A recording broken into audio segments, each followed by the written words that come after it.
찬송가 524장입니다.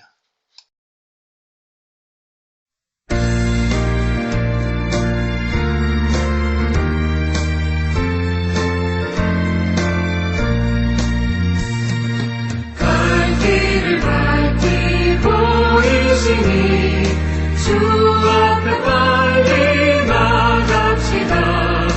우리를 찾는 구주 예수 곧 오라 하시네.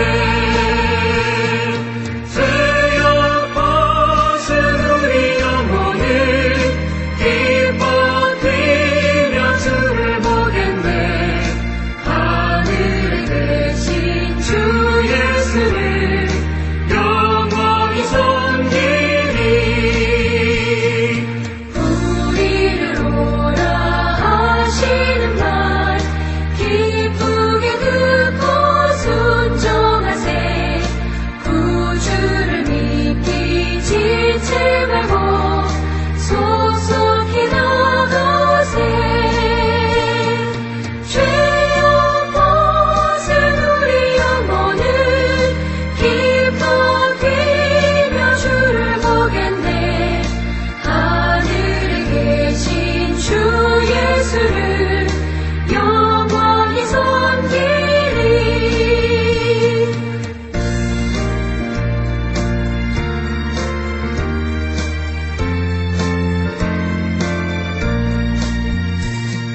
주 오늘 여기 계시오니 다 와서 주의 말씀 듣세. 듣기도 하며 생각하니 참 진리시로다. 죄악 벗은 우리 영혼을 기뻐 뛰며 주를 보겠네. 하늘에 계신 주 예수를 영원히 섬기리. 하나님 말씀 스가랴 14장 1절에서 21절 말씀입니다. 제14장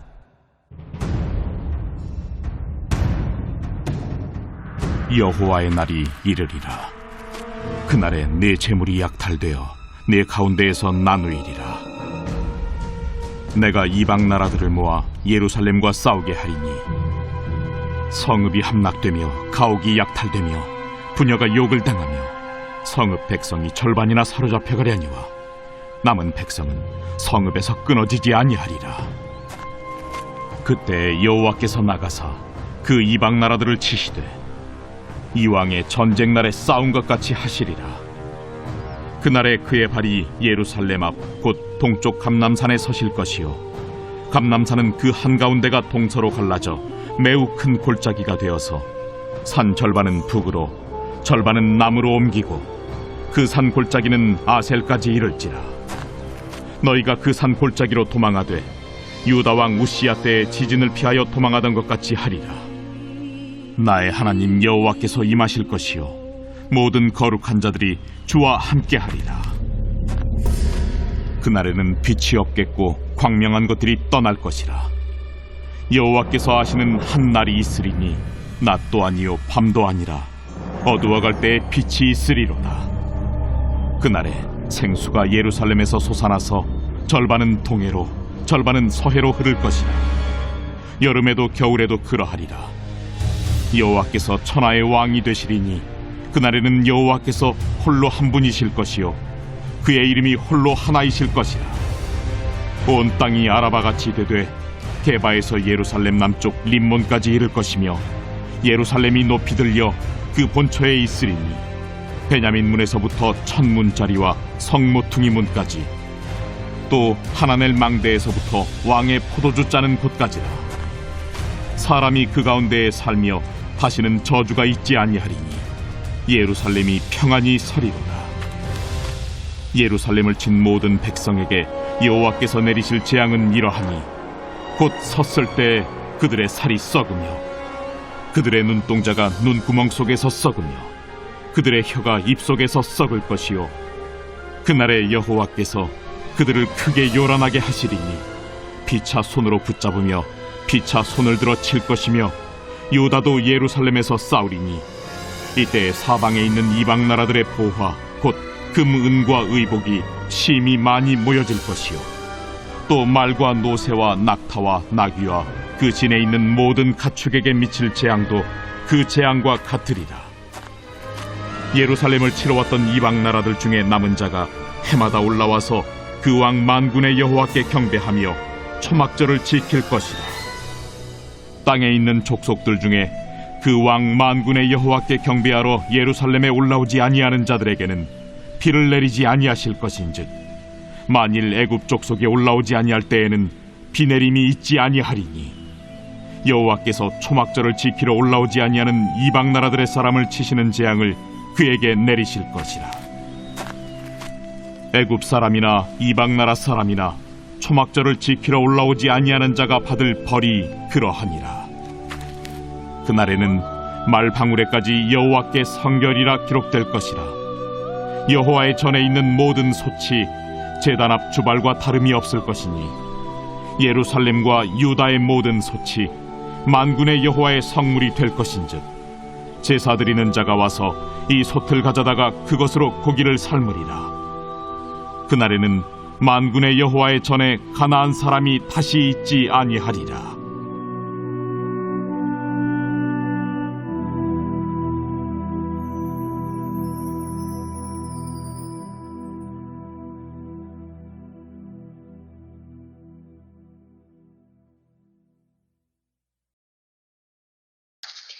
스가랴서 마지막 장입니다. 마지막 날 곧 여호와의 날에 있을 이방 나라들의 예루살렘 침공과 대격변 그리고 예루살렘에 임할 영원한 평안에 대하여 말씀을 하시고 있습니다. 1절 말씀에 여호와의 날이 이르리라. 그 날에 당하게 될 예루살렘의 처참한 모습을 말씀합니다. 이방 나라들이 성읍을 함락하고 약탈하며 욕을 당하게 될 것이고 백성의 절반은 사로잡혀 갈 것이다. 그러나 완전히 사라지지 않습니다. 백성의 절반은 하나님이 보호하시겠다 말씀합니다. 예전에도 하나님이 함께 하신 것처럼 이방을 물리치시고 보호하시겠다 하십니다. 3절 말씀에 그때 여호와께서 나가서 이방 나라들을 치시되 이왕 전날에 하시던 것처럼 하시겠다. 이전에 그 백성들을 보호하심처럼 하나님이 친히 나가서 싸우셔서 보호하시겠다 말씀합니다. 그날에 여호와께서 임하사 감람산이 갈라질 것이고 골짜기들이 메워지게 될 것입니다. 하나님께서 이스라엘 절반을 구원하시고 골짜기를 메우시고 평탄하게 걷게 하실 것입니다. 골짜기는 넘어지기 쉬운 곳입니다. 그처럼 우리가 넘어지기 쉬운 죄를 이길 수 있도록 힘을 주시고 능력을 주셔서 우리로 하여금 온전히 하나님을 향하여 걷게 하시는 하나님이십니다. 구원받은 백성들 앞에 6절 그날에는 빛이 없겠고 광명한 것들이 떠날 것이다. 그러나 해와 달이 없어지지만 7절을 보시면 그러나 여호와께서는 아시는 한날 곧 해와 달이 없어도 하나님께서 비추시는 빛이 있을 것이다 말씀합니다. 그날에는 하나님이 친히 빛이 되어 주십니다. 해와 달이 쓸 데가 없습니다. 그리고 생수가 예루살렘에서 항상 솟아나고 성전으로부터 흐르는 생명의 강이 예루살렘으로부터 솟아나게 될 것이다 말씀합니다. 하나님께서 바로 그날에 온 땅에 만왕의 왕이 되어서 통치하실 것입니다. 9절 말씀은 여호와께서 친히 왕이 천하의 왕이 되시리니 그날에 여호와께서 홀로 한 분이실 것이요 그의 이름이 홀로 하나이실 것이라. 그날이 어디서든지 볼 수 있는 예루살렘의 영광이 높아지게 될 것입니다. 예루살렘은 하나님의 백성이 영원히 평안히 살게 되는 그런 곳이 됩니다. 이 스가랴 14장의 내용은 요한계시록 22장 1절에서 5절 말씀에서 가르쳐주고 있는 새 하늘과 새 땅, 곧 새 예루살렘의 모습과 비슷합니다. 계시록 22장 1절에서 5절 말씀입니다. 또 그가 수정같이 맑은 생명수의 강을 내게 보이니 하나님과 및 어린 양의 보좌로부터 나와서 길 가운데로 흐르더라. 강 좌우에 생명나무가 있어 12가지 열매를 맺되 달마다 그 열매를 맺고 그 나무 잎사귀들은 만국을 치료하기 위하여 있더라. 다시 저주가 없으며 하나님과 그 어린 양의 보좌가 그 가운데 있으리니 그의 종들이 그를 섬기며 그의 얼굴을 볼 터이요 그의 이름도 그들의 이마에 있으리라. 다시 밤이 없겠고 등불과 햇빛이 쓸데없으니 이는 주 하나님이 그들에게 빛이심이라. 그들이 세세토록 왕노릇하리로다. 아멘. 이 14장의 내용이 바로 이 계시록 22장에 있는 말씀과 같습니다. 이제 마지막 부분 12절부터 19절까지는 예루살렘을 치러 온 이방 나라들의 임할 재앙, 그리고 이방 나라 중에 남은 자들이 여호와를 경외하게 될 것을 말씀합니다. 예루살렘을 치는 이방 백성들에게 다가올 재앙이 어떤 것이었는가? 앞절 9절에서 11절 내용은 새 예루살렘의 모습, 곧 천국의 모습을 보여줍니다. 그러나 예루살렘을 치러 온 사람들이 받게 될 그 재앙은 영벌, 곧 지옥의 형벌과도 같습니다. 신체 부위가 썩을 것입니다. 이뿐 아니라 그곳에 있는 사람들이 서로 싸우며 치고 싸울 것입니다. 우리 이 말씀 속에서 천국이 아닌 지옥의 모습이 얼마나 어려운지 또 고통스러운지를 볼 수가 있습니다. 16절 치러 왔던 자들 중 남은 자들은 해마다 예루살렘으로 올라와서 여호와를 경배하게 될 것이다. 참 놀라운 일이죠. 지금 당장은 하나님을 대적한다 하여도 택하심을 입은 자들은 반드시 하나님을 경배하게 되고 구원받는 백성이 된다라는 말씀입니다. 이제 오늘 스가랴 14장 마지막 20절, 21절은 스가랴서를 통하여 말씀하고 계시는 말씀의 결론과도 같습니다. 완전한 하나님의 성결이 이루어지는 것을 예언합니다. 최후의 심판 후 이루어질 새하늘과 새 땅의 모습입니다. 모든 것이 성결하게 될 것이다. 거룩함과 속된 것의 구별도 없습니다. 모두 다 거룩하기 때문입니다. 여호와의 전에 가나안 사람이 다시 있지 아니하리라. 하나님이 이루시는 완성된 나라의 모습을 보여주고 있습니다. 성도 여러분, 오늘 우리는 이 나라를 소망하고 기다립니다. 말씀과 기도로 언제나 거룩한 삶에 거하시기를 간절히 소원합니다. 하나님 감사합니다. 오늘도 천국을 소망하게 하시고 그 나라를 바라보며 날마다 한 걸음 한 걸음 걸어가게 하시니 감사합니다. 우리가 연약한데도 하나님 백성 삼아주시고 그 영원한 나라에 거할 수 있는 복을 주시니 감사합니다. 구원의 기쁨과 감격을 품고 오늘 하루도 살아갑니다. 살아가는 삶에 어려움들을 물리쳐 주실 뿐만 아니라 모든 죄악들이 떠나가도록 우리를 붙잡아 주옵소서. 주의 말씀 가운데 거하기를 소원합니다. 말씀을 품고 살아가는 삶의 자리마다 하나님의 형통함의 은혜가 있게 하여 주옵소서. 손으로 행하는 행사 가운데 나가는 직장과 생업터전, 사업터전 가운데 복을 허락하여 주옵소서. 나라와 민족 속에 또한 우리 교회 가운데 하나님의 영광받아 주옵소서. 오직 하나님을 의지합니다. 우리 기도를 들어주시는 하나님, 간절히 기도하는 이 기도를 통하여 나라와 민족이 살아가게 하시고 사랑하는 사람들이 살게 하시고 우리 교회가 하나님의 영광을 높이며 살아갈 수 있도록 은혜를 베풀어 주옵소서. 이 새벽 보좌 앞에 간절히 기도하는 성도들의 기도를 응답하여 주옵소서. 형통한 삶을 이 하루도 살아갈 수 있도록 붙들어 주옵소서. 예수 그리스도의 이름으로 기도하옵나이다. 아멘. 자유롭게 기도하시겠습니다.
Thank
you.